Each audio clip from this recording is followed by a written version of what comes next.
हाथी राजा कहाँ चले, सूंड हिलाकर कहाँ चले। हाथी राजा कहाँ चले, सूंड हिलाकर कहाँ चले। मेरे घर भी आओ ना, हलवा पूरी खाओ ना। मेरे घर भी आओ ना, हलवा पूरी खाओ ना।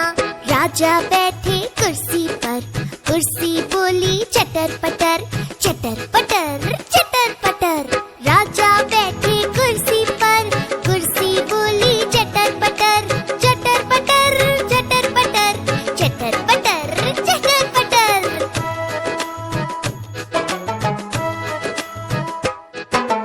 हाथी राजा कहाँ चले।